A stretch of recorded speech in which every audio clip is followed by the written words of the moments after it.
Gênesis 41. Ao final de 2 anos, o faraó teve um sonho. Ele estava em pé junto ao rio Nilo, quando saíram do rio 7 vacas belas e gordas, que começaram a pastar entre os juncos. Depois saíram do rio mais 7 vacas, feias e magras, que foram para junto das outras, à beira do Nilo. Então as vacas feias e magras comeram as 7 vacas belas e gordas. Nisso o faraó acordou. Tornou a adormecer e teve outro sonho. 7 espigas de trigo, graúdas e boas, cresciam no mesmo pé. Depois brotaram outras 7 espigas, mirradas e ressequidas pelo vento leste. As espigas mirradas engoliram as 7 espigas graúdas e cheias. Então o faraó acordou. Era um sonho. Pela manhã, perturbado, mandou chamar todos os magos e sábios do Egito, e lhes contou os sonhos, mas ninguém foi capaz de interpretá-los. Então o chefe dos copeiros disse ao faraó: "Hoje me lembro de minhas faltas." Certa vez o faraó ficou irado com 2 dos seus servos, e mandou prender-me junto com o chefe dos padeiros, na casa do capitão da guarda. Certa noite cada um de nós teve um sonho, e cada sonho tinha uma interpretação. Pois bem, havia lá conosco um jovem hebreu, servo do capitão da guarda. Contamos a ele os nossos sonhos, e ele os interpretou, dando a cada um de nós a interpretação do seu próprio sonho.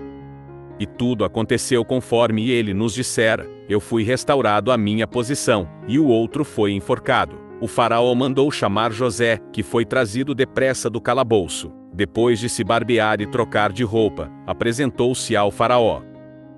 O faraó disse a José: "Tive um sonho que ninguém consegue interpretar, mas ouvi falar que você, ao ouvir um sonho, é capaz de interpretá-lo." Respondeu-lhe José: "Isso não depende de mim, mas Deus dará ao faraó uma resposta favorável." Então o faraó contou o sonho a José: "Sonhei que estava em pé, à beira do Nilo, quando saíram do rio 7 vacas, belas e gordas, que começaram a pastar entre os juncos. Depois saíram outras 7, raquíticas, muito feias e magras. Nunca vi vacas tão feias em toda a terra do Egito. As vacas magras e feias comeram as 7 vacas gordas que tinham aparecido primeiro. Mesmo depois de havê-las comido, não parecia que o tivessem feito, pois continuavam tão magras como antes. Então acordei, depois tive outro sonho. Vi 7 espigas de cereal, cheias e boas, que cresciam no mesmo pé. Depois delas, brotaram outras 7, murchas e mirradas, ressequidas pelo vento leste. As espigas magras engoliram as 7 espigas boas. Contei isso aos magos, mas ninguém foi capaz de explicá-lo. O faraó teve um único sonho, disse-lhe José. Deus revelou ao faraó o que ele está para fazer. As 7 vacas boas são 7 anos, e as 7 espigas boas são também 7 anos. Trata-se de um único sonho. As 7 vacas magras e feias que surgiram depois das outras, e as 7 espigas mirradas, queimadas pelo vento leste, são 7 anos. Serão 7 anos de fome. É exatamente como eu disse ao faraó. Deus mostrou ao faraó aquilo que ele vai fazer. 7 anos de muita fartura estão para vir sobre toda a terra do Egito, mas depois virão 7 anos de fome. Então todo o tempo de fartura será esquecido, pois a fome arruinará a terra. A fome que virá depois será tão rigorosa que o tempo de fartura não será mais lembrado na terra. O sonho veio ao faraó 2 vezes, porque a questão já foi decidida por Deus, que se apressa em realizá-la. Procure agora o faraó um homem criterioso e sábio, e ponha-o no comando da terra do Egito. O faraó também deve estabelecer supervisores, para recolher 1/5 da colheita do Egito durante os 7 anos de fartura. Eles deverão recolher o que puderem nos anos bons que virão, e fazer estoques de trigo, que, sob o controle do faraó, serão armazenados nas cidades. Esse estoque servirá de reserva para os 7 anos de fome que virão sobre o Egito, para que a terra não seja arrasada pela fome. O plano pareceu bom ao faraó e a todos os seus conselheiros. Por isso o faraó lhes perguntou: "Será que vamos achar alguém como este homem, em quem está o Espírito Divino?" Disse, pois, o faraó a José, uma vez que Deus lhe revelou todas essas coisas: "Não há ninguém tão criterioso e sábio como você. Você terá o comando de meu palácio, e todo o meu povo se sujeitará às suas ordens." somente em relação ao trono serei maior que você.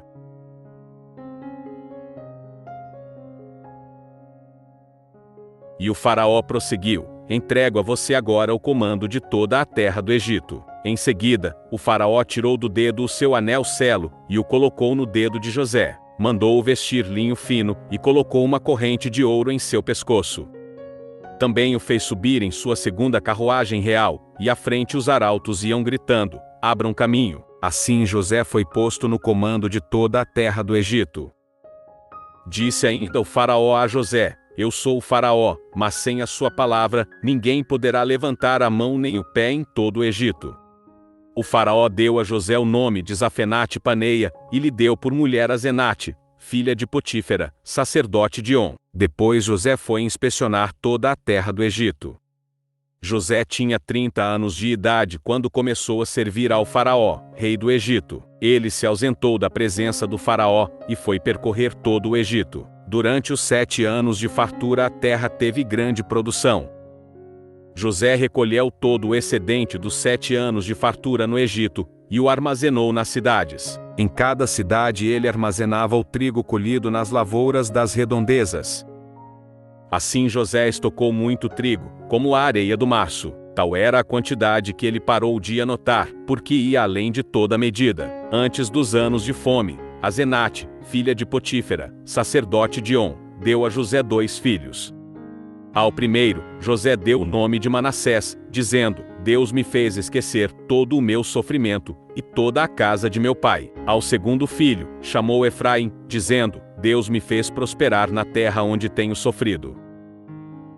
Assim chegaram ao fim os 7 anos de fartura no Egito, e começaram os 7 anos de fome, como José tinha predito. Houve fome em todas as terras, mas em todo o Egito havia alimento.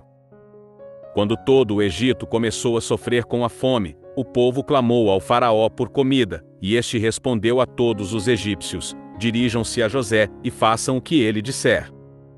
Quando a fome já se havia espalhado por toda a terra, José mandou abrir os locais de armazenamento, e começou a vender trigo aos egípcios, pois a fome se agravava em todo o Egito. E de toda a terra vinha gente ao Egito para comprar trigo de José, porquanto a fome se agravava em toda parte.